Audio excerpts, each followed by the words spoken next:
Abala ang lahat sa bawat nakatokang gagawin. Ngayong araw kasi gagawin ng farewell party ni Atlas. Mauna tong umalis dahil magpapari bago ang kasal ni Apollo at Melody. Kailangan ba talaga naroon tayo? Reklamo ni Apollo habang nakahiga pa rin sa higaan. Kagad tinignan siya ni Melody ng masama. Ang lalaking to, hindi na talaga nagbago. Pagdating kay Atlas, lagi niya itong iniinis or sinusungitan. Di niya malaman kung sinasadya ba o naiinis lamang din sa kanya. Oo, kailangan naroon tayo. Di tayo pwedeng mawala doon. Tsaka, saglit na saglit lang naman yun. Inis na sambit ni Melody. Kasalukuyan siyang naghahanap na maisusuot. Gusto niya tong kahit tumaba o lumobo ng kanyang tiyan, sexy pa rin siyang tingnan. Tipong mapapalingon pa rin sa kanya si Apollo. Can't we just sleep here? Magkatabi tayo, magdamag at magpapainit. Tumataas pa ang dalawang kilay nito na tila ba nagpapahiwatig. Mabilis naman nag-init ang pisngi ni Melody at binato niya ng hanger si Apollo. Halos wala na nga siyang panty magdamag dahil hindi siya tinanta ni Apollo.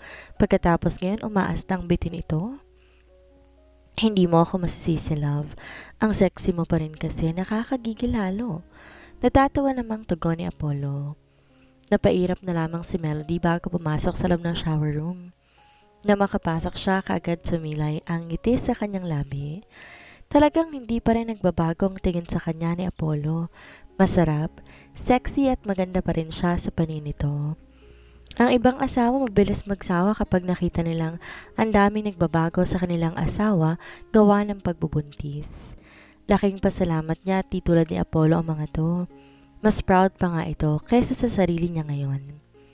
Nagpatuloy siya sa pag-shower at binuksan ang cold shower nang marinig niya ang pag-click ng lock sa pintuan ng shower room. Di na naman niya maitago ang kanyang pagngiti. Eto na naman ang asawa niya at kunwari, makikisabon at makikisabay.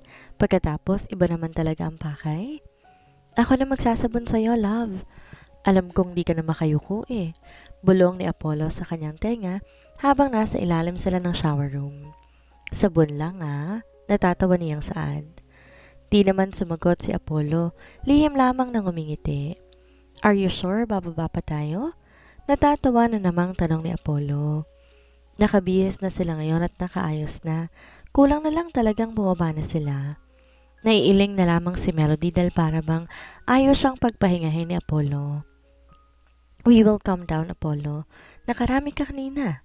This time, bigyan naman natin ng oras ang kapatid mo. Lihim na napangiti at napatango na lamang si Apollo. Ang totoo, ayaw niyang umalis ito. Ayaw niyang magparito dahil lang sa pinakaunang dahilan na ayaw niya ng magmahal ng babae. Like, sa dami ba naman kasi ng babae, bakit asawa ko pa nagustuhan niya? Talagang nasisiraan ng bait ang lalaking yun. Mabigat pa sa loob ko ang basta lamang siyang magpapari. Ni hindi mo na to kinonsulta sa akin. Kung kailan maayos na kami, saka siya aalis. Even dad is mad and sad about his decision. Kung di lang dahil kay Melody, hindi namin siya magagawang suportahan sa kanyang kagustuhan. Bigla'y tumunog ang aking cellphone at nakita ko roon ang pangalan ni Epifanio. Nakangisi kong sinagot ang tawag. Epifanio and Luhan have a surprise for him. Tingnan lang natin kung tutuloy pa siya sa pagpapare. Bro, ang sexy at ang dami magaganda. Shit, ewan ko na lang talaga kay Atlas kung di tumayo ang junjun niya. Natatawang sambit ni Epifanio sa kabilang linya. That's great, Epi. That's great ka dyan. Ina mo, 100,000 ko. I-deposit mo na sa bangko ko. Agad akong napasimangot ng mukha. Putsa ka. Ang buwan na, magbago ka na. Mukha ka pa ring pera. Siyempre, that's the number one need ng mga tao. Napailing ako bago pinatayan ng tawag si Epifanio. Sisimulan na naman kasi nito ang issue niyang basic needs ng tao. Kala mo mahirap pa sa daga eh. Lihim naman akong napangiti na maalalang plano. Dapat malinis at di makakalata si Melody dahil panigurado ako ang mayayari dito lalo na pag bumaliktad sila Epifanio at Luhan. Bumaba na kami ni Melody at napansin naming nakanda ng lahat. Naroon na rin ang anak naming kambal at masayang kumakain ng inihaw na hotdog. Simpleng salo-salo lamang itong pinaghanda namin. Kaming pamilya lamang dahil knowing Atlas, ayaw na ayaw naman talaga nito sa party. We have bonfire, classical music, just chill and vibes. Maliwanag sa garden hindi lang dahil sa ilaw, kundi gawa ng liwanag ng buwan at mga bituin. Napansin kong nakatitig si Melody sa kalangitan ng lingunin ko ito. Kaya naman kaagad ko tong nilapitan. Anong tinitingnan mo? Tanong ko. Ang mga bituin.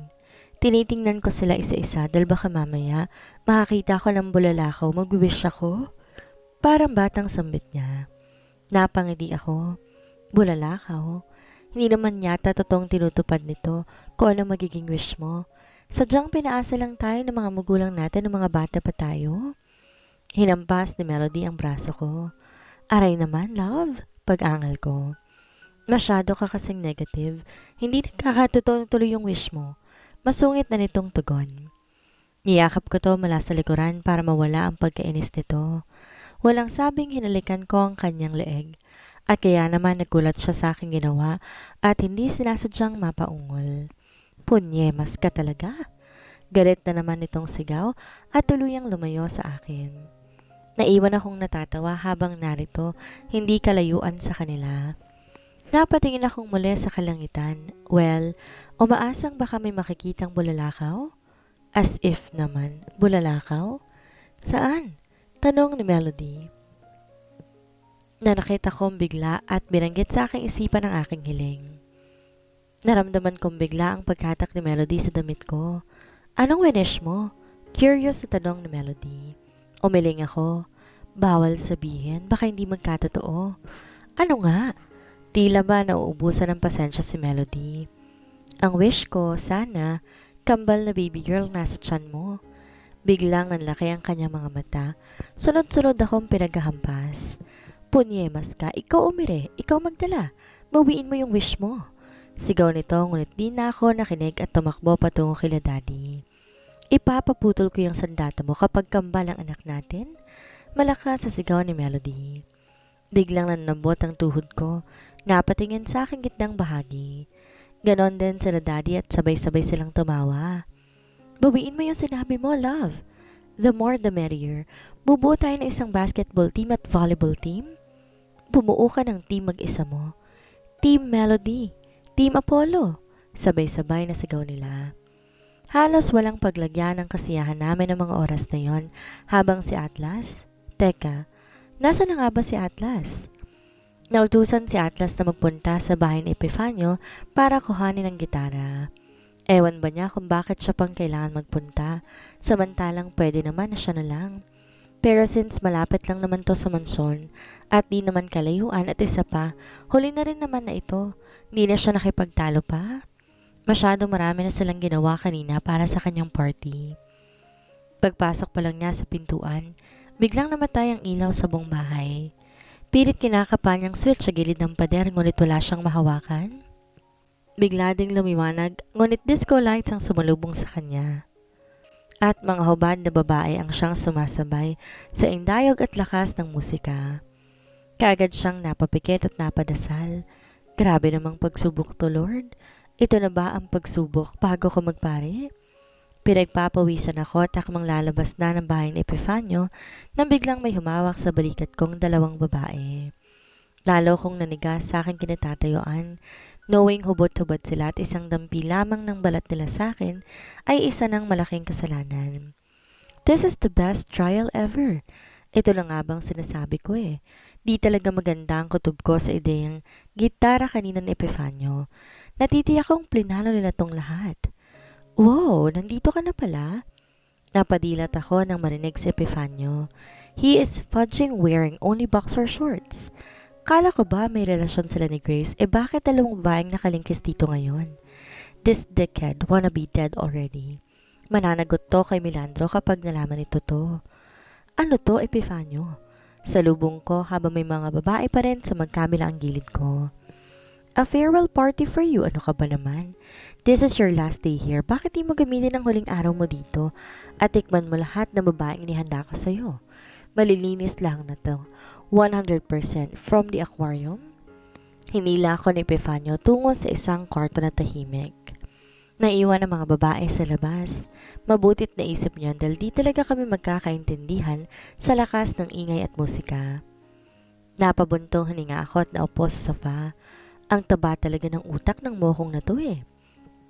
Pagagawin ako ng kasalanan bago ko papasukin ng kumbento. Hanep, galing. But wait, hindi to kikilos kung wala nagutos dito eh. Di kikilos ang isang Epifanio kung walang involved na hundreds or millions basta cash. Sino sa dalawa nagutos sa inyo nito? Nakangisi kong tanong. Ha? Wala ah. It is all my greatest idea. Binato ko siya ng baso at kagad niyang nasalo. Hindi mo ako maloloko. Sino sa kanila? Bigla tong dali-daling tumabi sa akin. Alam mo kasi Atlas, ngayon na lang kayo nagkaayos ng pamilya mo pagkatapos aalis ka na kaagad. Di mo naisip na maaaring malungkot ang mga kasama mo sa bahay. Natigilan ako. Si Daddy bang nagutos sa'yo? Gulat kong tanong pero agad akong binatukan ni Epifanio. Grabe ka kay Tito. Tsaka hindi magagawa ni Tito mag-aksaya ng pera pambayad sa akin, no? Sinisingil nga ako dun sa tubig na nagkagasos ko sa inyo eh. Nagrereklamo si Epifanio na siyang kinatawa ko. Sinisingil ka nga pero di ka naman nagbabayad. Eh syempre, ang dami rin kayong utang ni Apollo sa akin. Meski tong farewell party mo, kalahati pa lang ang bayad niya. Anong sabi mo? Si Kuya Apollo ang may gusto nito? Mas gulat ang aking reaksyon kaysa nung kay Daddy. Di ako makapaniwalang ideya to ni Kuya Apollo like, alam ko naman na nagkaayos na kami, pero lagi pa rin niya akong sinusungitan. Palagi nagsiselos tapos at the end, ayaw pala akong payagang umalis. What? Ang gulo-gulo niya. Daig pang buntis na naglilihi. Oh well, baka siya nga ang sumasalo sa paglilihi ni Melody. Natawa ako sa aking isipan. Grabe pala talaga kapag nagkaroon ng asawa. Ano kayang pakiramdam? Natawan akong bigla nang ma-realize ang sinasabi ko sa aking isipan. Am I just dreaming something na hindi naman mapapasakin? Kuya Apollo mo nga ang gumastos ito para sa'yo. Gusto pa niya mayroong proof na talagang natukso ka sa inihanda naming sorpresa. Kung para sa akin to, bakit nakaboxer ka lang? At sa ating dalawa parang ikaw ang nag-e-enjoy. Baka nakakalimutan mo, may girlfriend ka na. Galit kong pangaral dito. Malalagot ka talaga kay Melandro? Dagdag ko pa. Mabilis tinakpan ni Epifanio ang aking bibig. Shh! Huwag kang maingay sa kanila ha. This is our secret. Walang secret sa akin. O sige, ganito na lang. Isikreto mo tong pagpunta ko dito ng maraming babae at gagawa ko ng paraan para magdahilan kay Apollo na talagang natukso ka rito. I chuckled. Talagang tarantado ka, no? Takot ka palang mahuli, gumagawa ka pa rin ng bagay. Alam mo, like kasisira ninyo ni Grace. Shh! Basta ano, papayag ka ba? Deal or no deal? Pinagpapawisan na ito. Ang lagay ba wala man lang lapag? Natatawang tanong ko. Biglang nanlaki ang mata niya. Hoy, pinaperahan mo ba ako? Parang dito makapaniwala. Nagkibit balikat ako. Ano sa tingin mo? Di naman basta kikilos ang isang remote ng walang battery. Parang di makapaniwala si Epifanio na siya ngayon ang pinaperahan ko. Well, ako mataas ang tiwala ko sa sarili na kayang-kaya kong lumaban dito nang hindi natutukso. Sabihin na lang natin di naman kasi ako gano'n naaapektuhan ng tukso. Natagal kong sinayang sarili ko. Buwabala ang pader ko sa nag-iisang babae. That woman who really breaks my heart. Hindi yun si Melody. It was from my past. Kinuha ni Epifanio ang cellphone niya at agad nag-send ng 300,000 sa aking bank account. Wow! Madali lang palang kumita ng pera kapag sanay kang mamikot ng kaibigan. Kaya siguro gustong-gusto ni Epifanio ang gantong paraan. Paano otin ng mga kaibigan nila? Ang bilis mo pa talaga. Ang OMS 10 paid talagang kumilos, Epifanio. Nangaasar ko ang sambit. Marahas tong tumayo na parang sobrang laki agad ng problema. A deal is a deal. Siguraduhin mong huwag kang sisira sa usapan natin. Hindi ito dapat malaman ni na Grace, lalong-lalo na ni Tandang Melandro. Paalisin mo na rin ang babaeng binayaran mo. Wala talaga akong planong sirain ang sarili ko para lang sa pansariling tawag ng laman. I can handle myself at ako na rin ang bahalang kumausap kay Kuya Apollo. As you said, I will go now. Lumabas na ng kwarto si Epifanio at naiwan ako mag-isa sa kwarto. Pinalibot ang aking paningin sa paligid saka tumayo. Napangisi ako na makitang may mga kadena pang nakahanda banda sa kama. Meron ding iba't ibang uri ng sex toys. Naiilang na lang akong bumalik sa sofa. Naupong muli habang hawak ang isang vibrator. This is the last time na hahawak ako nito. Nakakatuwa lang isipin na minsan ko rin tong gamit sa isang babae. That woman, I wonder why she left me. Akala ko nung una kagagawa ni Kuya Apollo, pero wala kaming koneksyon ni Kuya ng mga panahong yon, kaya paano niya makikilalang babae? She just ran away after everything we had. Nakakapagod magkaroon ng feeling sa isang tao, lalo na kung di nito pinahahalagaan iyon. Nakakapagod, nakakaubos ang magmahal sa taong di kayang ibilik anuman ang kaya mong ibigay. Kaya natutuwa ako for Melody at Kuya Apollo. Sobrang swerte dahil natagpuan kagad nilang isa't isa. Di naging madali ang daang tinahak nila para magkatagpo, pero masasabi ko na kapag para sa'yo talaga. Ininom ko ang alak na nasa baso. Nang malasahan ko ito ay masarap, parang may tamis pero matapang ang lasa na siyang gumuguhit sa lalamunan. Nakailang tagay pa ako bago ko maramdaman na sobrang init ng paligid. Nainitan ako na parang nililiyaban. Ultimo alaga ko nag-react at ngayon tayong tayo. Napatayo din ako, tinanggal ang butones ng suot kong polo shirt. Ano ba tong nangyayari sa akin? Tinanggal ko na pati pantalon at boxer shorts ko na lang naiwan. Palakad-lakad ako at di may paliwanag ang nararamdaman.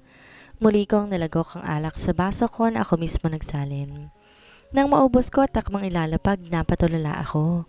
Baka may robust to. Tubalod-talod ako para mawala ang tensyon sa aking alaga. Sobrang tigas na at di ko maintindihan ang gusto kong gawin. Tuso talaga yung manggagansyong Epifanio na yun. Napatingin ako bigla sa pintuan nang walang sabing bumukas ito. Kagad din akong napatalikod para hindi ito makita dahil tiyak ako hahabulin to ng aking sandata at hindi ko hahayaang mangyari yun. Kaya ko to. Lalabanan ko to. Just get out. Now. I told Epifanio na pauwi na kayo Bakit ka pa na pa rito? Sigaw ko rito nang di pa rin siya tinitingnan. Pasensya ka na. Di na kasi ako pwedeng mag-back out. Nagamit ko ng perang binayad sa akin. Natulos ako sa aking kinatatayuan nang marinig ko ang boses nito. Kagad ako napaharap dito at nakita ko siyang nakayuko. Di ako makapaniwalang nasa harap ko ngayon ng babaeng iniwan ako sa ere. Ang babaeng hinanap ko kung san-san pero di ko matagpuan. May suot pa siya pero, well, only a lingerie. Hindi ko kayang tumanggap ng pera ng walang kapalit at ayoko magkaroon ng utang na loob sa ibang tao. Hindi ko alam kung imagination ba tong nakakita ko, pero kung totoo to, willing akong sumuko sa pagpapari basta makasama siya at bumalik lang siya sa akin. My runaway kitten, you are so silly. After all these years, dito lang pala tayo magtatagpo. Sambit ko. Kagad siyang nag-angat ng tingin sa akin. Atlas? Nanlalaki at nanunubig ang kanyang mga mata habang nakaawang kanyang labi. Yes, it's me, my kitten. Nabalitaan mo na bang nangyari? Tila nababahalang tanong sa akin ni Melody. Sandali akong tumingin sa kanya at napakulot ng noo. Narito kami sa kwarto habang ako'y nakahiga. Nakasandal sa headboard ng kama. Kasalukuyan ako nagbabasa ng libro. Since Sunday ngayon, mas pinili ko na lamang magpahinga. Pagod din ako simula kagabi hanggang matapos ang party para kay Atlas. Nabalitaan ang alin? Naguguluhan kong tanong. Si Atlas daw hindi na aalis. Lihim ako napangisi sa aking narinig. That fucker cannot resist that temptation. He is just a man after all, but the path he wants to choose is not for him because if it is, hindi sana siya natukso. Then let him stay. Ayaw mo bang narito si Atlas? Makikita mo siya araw-araw. Magkakasama kayo araw-araw. Bigla akong hinampas na Melody sa braso, dahilan kaya napatigil ako sa pagsasalita at inimas ang aking braso. Ito talagang buntis na to. Talagang masakit manghampas. Kung di lang to buntis, malamang kanina ko pa to kiniliti at pinapak ng halik Yan ka na naman sa pagiging seloso mo. Tigil-tigilan mo ako sa mga pasimping salitaan mo dyan Alam na alam ko ng ganyan mong style. Tila naiinis sa sambit ni Melody. Natawa na lamang ako at saka binitawan ng hawak kong libro. Nilapag iyon sa small table. Hinawakan ko ang kanyang kamay saka hinalikan. Mukhang pinoproblema niyang masyado ang pananatili ni Atlas dito. Bakit ba? Wala namang masama sa sinabi ko Hindi ba't ayaw mong umalis si Atlas? Kaya ko naman talaga ginawang pigilan si Atlas ay dahil na rin kay Melody. I saw her crying secretly matapos magpaalam sa kanya ni Atlas na magtutungo to papasok bilang isang missionary. Di ko alam kung dahil yun sa kanyang hormones or emotional pregnancy o nagigilty to at iniisip na dahil sa kanya kaya aalis si Atlas. Pero kahit ano pang rason ni Melody, sigurado ko, hindi ito matatahimik hanggat di niya nasasabi ang gusto niyang sabihin. Oo nga, ayoko siyang umalis. Pero kasi hindi ba, ngayon pa lang nagkaayos ang ating pamilya pagkatapos ngayon niya pa naisipang umalis. Gusto ko siyang pigilan. Pero hindi ko rin magawa dahil sino ba naman ako para pigilan ang plano niya sa buhay. At isa pa, baka ako pang naging dahilan kung bakit siya alis. Natawa ako. Don't think that, love. Sabay pinindot ko ang tungki ng ilong nito. Atlas is not that madly in love with you. He has a girlfriend before. Muntik na nga yatang pakasalan ng kaso, bigla rin siyang iniwan at nawala na parang bula. What? Are you serious? Grabe naman ang ginawa sa kanya ng babaeng yon. Ang bait-bait ni Atlas pagkatapos iniwan lang. Tumango ako. But now, magkasama na ulit sila. Biglang napakunot ang noo ni Melody dahil sa kanyang narinig. Come again? Parang di makapaniwalang tanong nito. Parang magkasama na ulit sila. Muli akong humiga sa kama, kinuha ang aking salamin at libro, saka muling bumalik sa pagbabasa. I just found her at gumawa ako ng paraan para magkita ulit sila. In that way, Atlas can be happy again at di niya na kailangan pang umalis para magkapapari. And that kind of stuff is not suitable for him. Biglang nagliwanag ang mukha ni Melody at bigla nitong kinuhang libro saka ibinato sa kung saan. Nagulat ako sa ginawa niya dahil paborito ko ang librong yon. Ako pa lang ang merong premium hard copy ng librong iyon. Bababa sana ako para pulutin ito, ngunit kagad niyang nahawakan sa mukha at pinisil ang aking pisngi at maraming beses akong pinagkahalikan sa buong mukha ko. I love you, I love you, I love you. Paulit-ulit itong sambit habang patuloy pa rin akong hinahalikan. Hindi ko na napigilan ng hindi mapangiti. Love, what's that? Amusement in her eyes was visible. Look what you did. You just gave me a boner. I laughed. Mabilis umalis si Melody mula sa higaan at nagmamadaling naglakad patungo sa pintuan. Hey, paragutan mo tong ginawa mo sa akin. Sigaw ko. No, hindi ako may gawa niyan. You're just a pervert. Sigaw nito pabalik at tuluyan nang lumabas. Muli kong pinulot ang librong aking binabasa. Muling pinagpatuloy ang pagbabasa hanggang sa hindi ko na namalayan na nakatulog na pala ako. Nagising na lamang ako nang bigla tumunog ang aking cellphone. Naipikit pa ang aking mga mata at pagtingin ko sa orasan. 3:00 na pala ng hapon. Ilang oras na pala akong tulog at di na siguro ko inabalang gisingin pa ni Melody. Muli kong sinulyapan ang pangalan ng tumatawag at nakita ko pa ang pangalan ni Epifanio kaya kaagad ko rin tong sinagot. Hey, what's up? Bungad kong sagot sa kanya. Apollo, what are you doing right now? Baka sa boses ni Epifanio ang pag-aalala mula sa kabilang linya. Wait, kagigising ko lang. Nagising ako nung tumawag ka. Why? Did something happen? Rinig ko ang pagbuntong hininga ni Epifanio. Mukhang may problema na naman kasi tayo eh. Seryoso nitong sambit. Napaayos ako ng aking sarili at saka naupo. Anong ibig mong sabihin? Tumawag sa akin yung manager ng condo unit na binili mo para kay Tani. She told me wala na raw si Tani doon. Hindi raw nila alam kung kailan umalis. Nalaman lang nila nitong kailangan nilang linisin ng condo unit. May iniwan daw sulat. Ano nakasulat? Ha? Parang gulat na tanong ni Epifanio. Hindi ba nasa iyo na?